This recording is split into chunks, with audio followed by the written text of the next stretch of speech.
La democracia es algo muy abstracto. Si hoy no tienes democracia, no te pasa nada. Si hoy no tienes leche para tus hijos, sí te pasa algo. Pero básicamente son los beneficios materiales. Si la democracia se está rompiendo, si Trump nos amenaza, la verdad es que tú no lo sientes porque en tu entorno estás mejor. El gobierno en estos 6 meses ha sido cambiar el script de la democracia, cancelar el modelo que teníamos, aunque a la gente en este momento es algo que no le afecta, no le interesa, no le preocupa. Creo que a la larga esto va a tener una afectación muy significativa. Si Trump nos impone aranceles, la reacción en México va a ser el antiyanquismo. Entonces en México van a surgir voces que van a decir, ¿para qué cooperamos con este personaje que es un caprichoso que hace lo que se le pega la gana? Y eso me preocupa porque entonces, pues en México va a haber gentes que le van a decir a Sheinbaum, ¿sabes qué? Ya no le hagas caso, porque Sheinbaum está siendo responsable, no la quieren contradecir. Pero si Trump empieza a ofender, yo te aseguro que va a haber personas que van a saltar y entonces Sheinbaum se puede ver con menos margen de maniobra para lidiar con Trump. La oposición en este momento es irrelevante. El gobierno no la necesita, la sociedad no ve a la oposición e incluso en este entorno de Trump la oposición corre el riesgo de que el gobierno quiera golpearla diciendo que son traidores a México. El gobierno ha mostrado que no le interesa hablar con la oposición, la va a seguir menospreciando, estigmatizando. En este momento en Integralia nosotros ya estamos pensando qué va a ocurrir en México si desaparece el TEMEC. Es un caso extremo, pero nosotros tenemos que estar imaginando todos esos escenarios. Tenemos que imaginar cómo va a ser México después de la sucesión presidencial de 2030. Es un tema que ya viene. ¿Qué va a pasar con Trump? Nuestra labor es estar pensando el futuro y a nuestros clientes empresariales tratar de irles dando ideas de hacia dónde va el país y el mundo en general.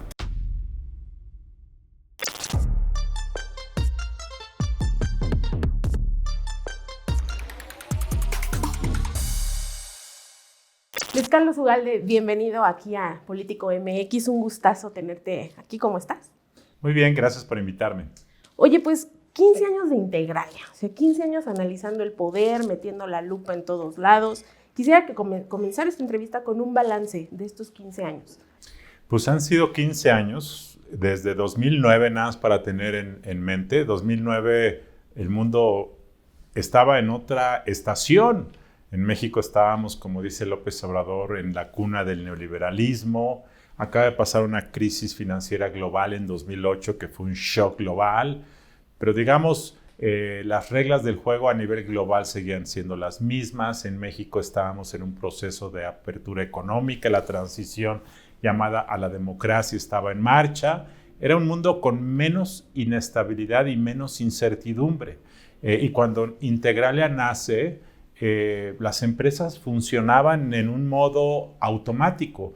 Durante 15 o 20 años en México al menos había habido un modelo de apertura económica con gobiernos que tenían una filosofía de competencia económica, pro mercado, de una alianza con el sector empresarial.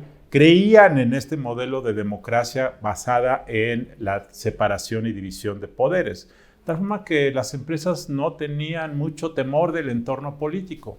Y fue 10 años después, 8 o 9 años después de que nace Integralia, cuando gana la presidencia López Obrador, que el mundo en México empieza a cambiar, las empresas empiezan a darse cuenta que la dinámica empieza a ser diferente.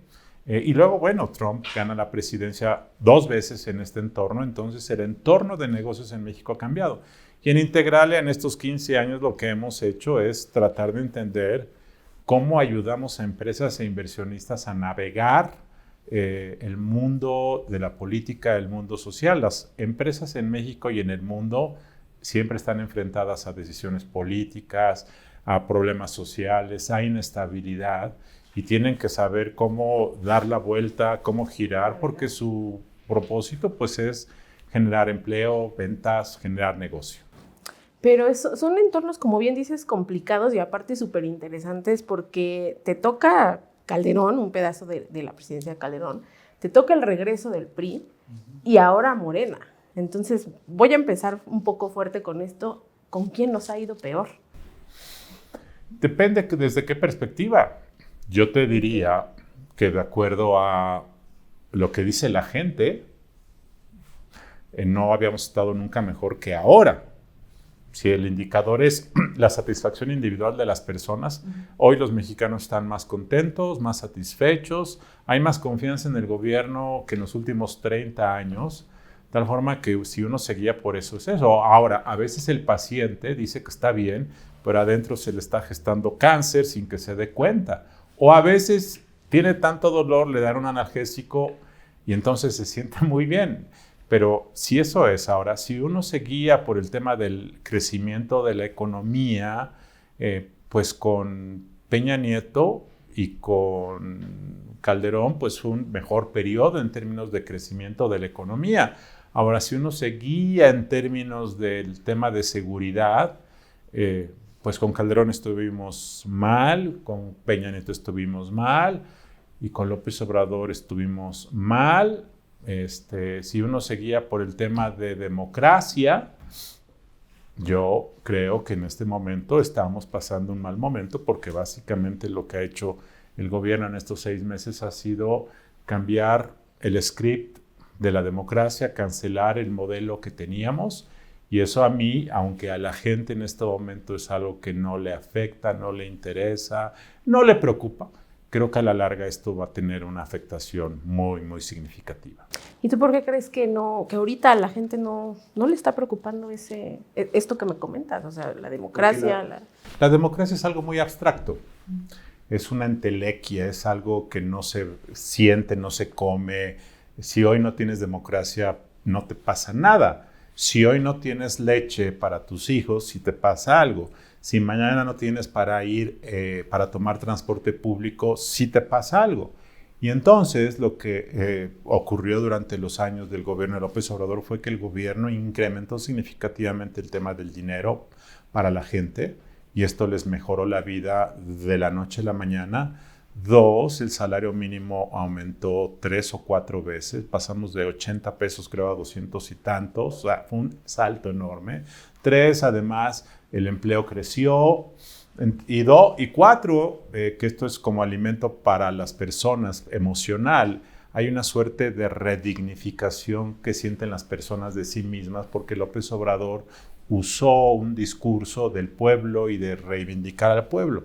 Pero básicamente son los beneficios materiales. Entonces, cuando tú tienes eso, si en la esquina mataron a alguien, si en el hospital no hay medicinas, si la inseguridad global sigue muy mal, si la democracia se está rompiendo, si Trump nos amenaza, la verdad es que tú no lo sientes porque en tu entorno estás mejor. Y eso es, yo creo que lo que explica esta situación. ¿Tú estás de acuerdo con este sentir del paciente? Yo creo que el paciente, como si el paciente pues, dice lo que siente.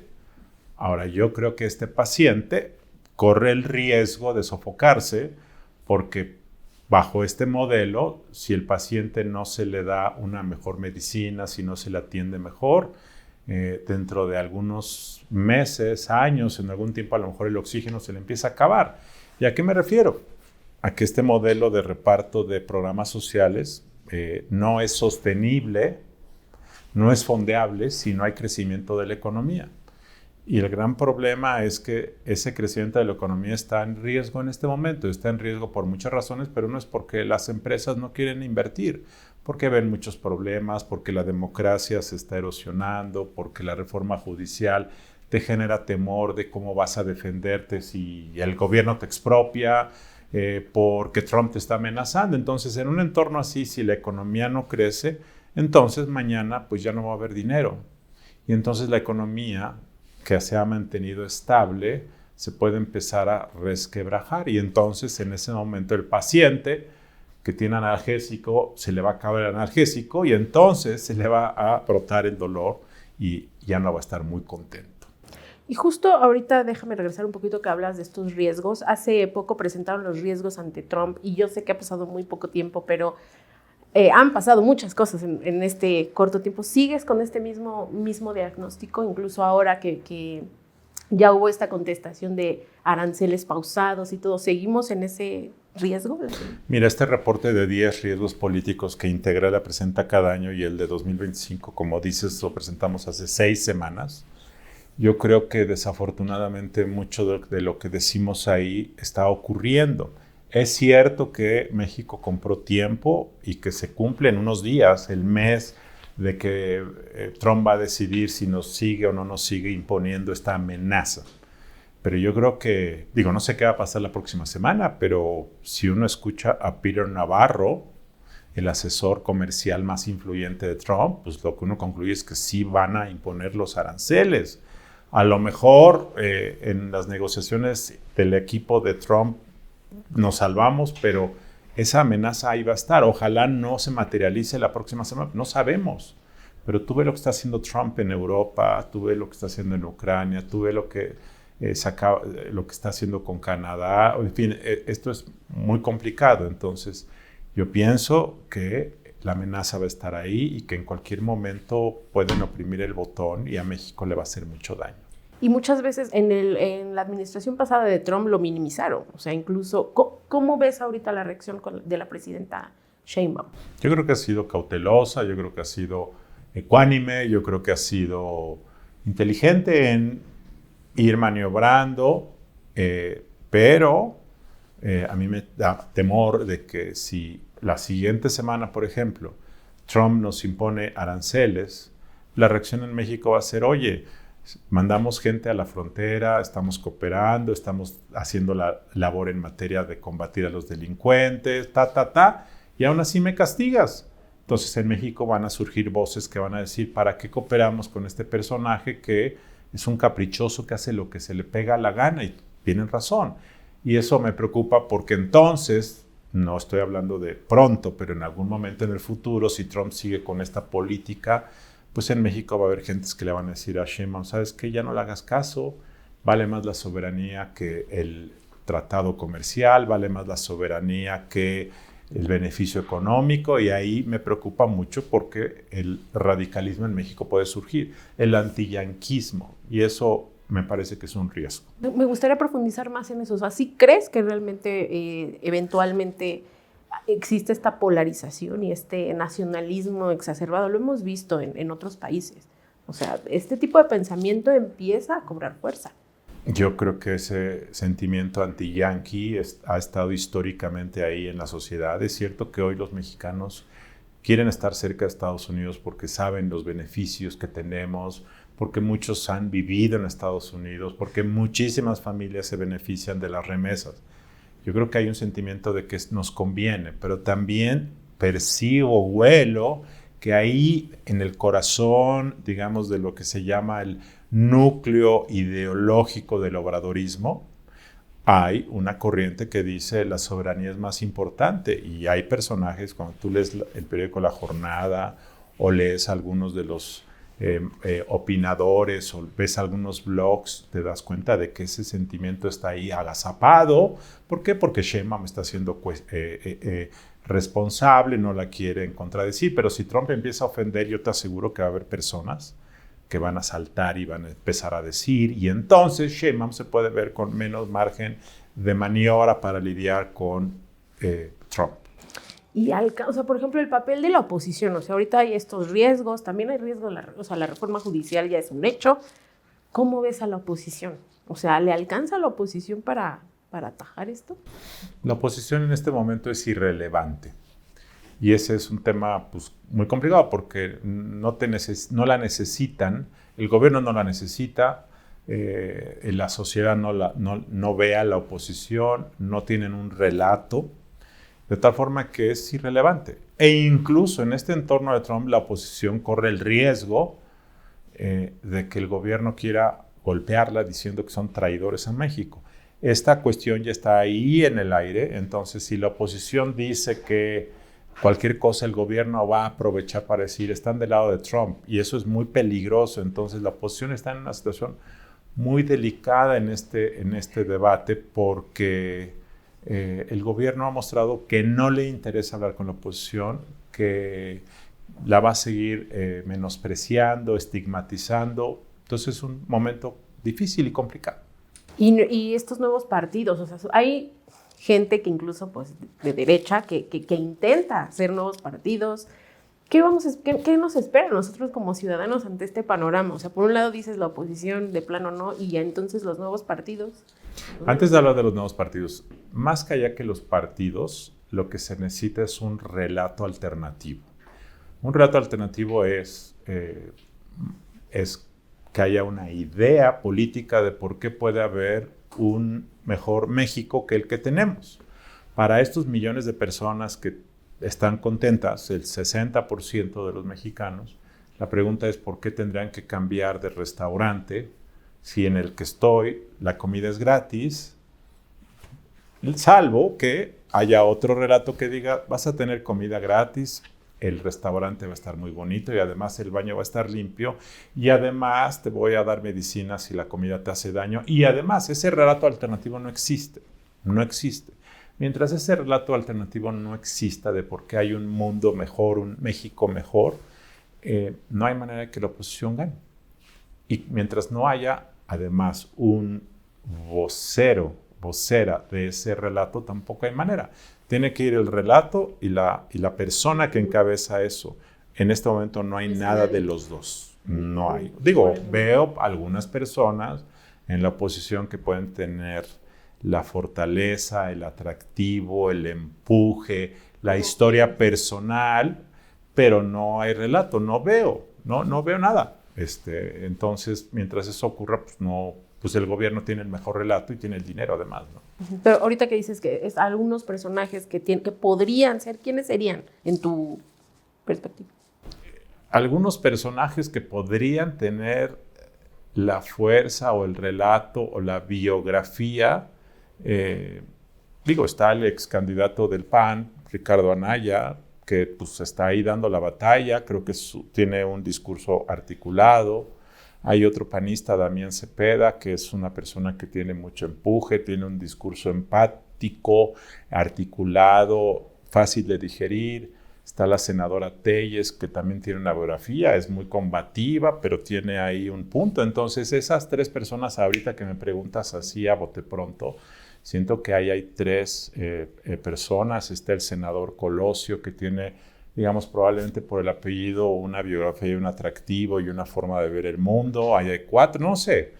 Pero el tema es que el relato es el tema nodal de todo esto. Que coincida también, ¿no? con esta figura. Pero la tienen difícil, ¿no? O sea, así como estamos viendo todo y cómo lo planteas, complicado. Sí, no se ve en este momento que haya algo diferente por delante. Ahora, más allá de los grupos, a mí lo que me parece es que quienes creemos en la democracia, creemos que el mejor esquema de gobierno es aquel que se basa en una vigilancia de todos contra todos, y eso se llama contrapesos. Cuando no hay contrapeso, como ocurre en este momento, el gobierno concentra mucho poder y eso te conduce al error, eso te conduce a la equivocación y al abuso. Ese para mí es el peor escenario de todos porque no te permite tener a un gobierno sometido al escrutinio. Ese es el gran riesgo, es el riesgo para el mismo gobierno, que cuando tienes tanto poder, no hay manera de que tengas mecanismos de corrección y de vigilancia porque todo el mundo te dice lo que tú quieres escuchar. Y cuando eso ocurre, la complacencia permea y al final acabas por equivocarte. Ese es el mayor riesgo para mí. Y justo hablando ahorita de contrapesos, pues la reforma judicial. O sea, ya es un hecho, por más que se hizo, ¿qué podemos hacer nosotros los ciudadanos? O sea, ya no hay más. O sea, ¿qué se prevé ahora que esté? Pues mira, eso es un problema para el gobierno, para empezar, porque el gobierno en algunos años se va a encontrar con un problema de que toda la gobernanza judicial, que era, digamos, precaria, porque los poderes judiciales en México funcionan muy mal, pero en el Poder Judicial Federal habías tenido un proceso de profesionalización, habías tenido un proceso de independencia, entonces tenías poderes judiciales locales que siguen estando muy mal, pero tenías aquí una capa de profesionales de la justicia que más o menos, algunos con corrupción, pero en general iban progresando y le daban orientación a la solución de litigios. Ahora que ya no vas a tener ni el piso federal ni el piso local, entonces yo creo que van a empezar a explotar problemas litigios, y eso creo que al gobierno le puede empezar a complicar las cosas. Y la otra es, ¿cómo vas a convencer a las inversiones que vengan a México en este momento que tanto lo necesitas si no tienes nada que ofrecerles de por qué puede su dinero estar protegido? Yo creo que lo que va a pasar es que el gobierno se va a ver forzado a abrir ventanillas paralelas, timbres VIP para estas grandes inversiones que, como el Poder Judicial mexicano no les va a ofrecer garantías, el gobierno les va a decir, pero si algo te pasa, tocas este timbre y yo te soluciono tu problema. Y ese mecanismo de solución de litigios paralelo, que puede ser desde arbitraje internacional hasta una atención personalizada, o que el gobierno haga una contrarreforma en algún segmento de la reforma judicial para en el futuro decir, mira, este segmento va a ser diferente, pero yo veo que es un problema para el gobierno para empezar. Bueno, y también para la ciudadanía, o sea, el que tenga pues este poder va a poder acceder a la justicia. Así es. O sea, es bastante complejo y preocupante. Así es. Y en este entorno, o sea, Trump mal, la oposición mal, ¿qué sigue para Integralia? Para nosotros lo que sigue es, pues en un entorno tan complejo, con tanta incertidumbre, nuestra misión es entender el futuro para anticipar los riesgos. Es decir, en este momento en Integralia nosotros ya estamos pensando qué va a ocurrir en México si desaparece el TEMEC, por ejemplo. En 2026, 2027 a lo mejor ya no hay TEMEC. Es un caso extremo. Pero nosotros tenemos que estar imaginando todos esos escenarios. Tenemos que imaginar cómo va a ser México después de la sucesión presidencial de 2030. Es un tema que ya viene. ¿Qué va a ocurrir a mitad de este gobierno cuando venga la elección presidencial? En 2027 hay elección de 16 gubernaturas, más la segunda mitad de la elección judicial. ¿Qué va a pasar si México, si gana la radicalización, digamos, política en México? En este momento la presidenta Sheinbaum mantiene una situación, digamos, de cierta mesura, equilibrio, aunque el Poder Judicial ya se desmanteló, ella trata de mantener el equilibrio, pero se puede radicalizar si hay una crisis económica. O a lo mejor, en fin, ¿qué va a pasar con Trump? ¿Qué va a pasar en caso de que ponga 30% de aranceles a México? ¿Qué va a pasar si el crimen organizado sigue cundiendo? O a lo mejor este gobierno tiene éxito porque ha hecho un buen trabajo en 4 meses de gobierno en materia de esto. Entonces, nuestra labor es estar pensando y a nuestros clientes empresariales tratar de irles dando ideas de hacia dónde va el país y el mundo en general. Muchísimas gracias, Luis Carlos Ugalde, por este espacio y por darnos un panorama mucho más amplio de lo que viene y sobre todo alertarnos en esta parte de los riesgos que viene para México. Gracias. No, a ti.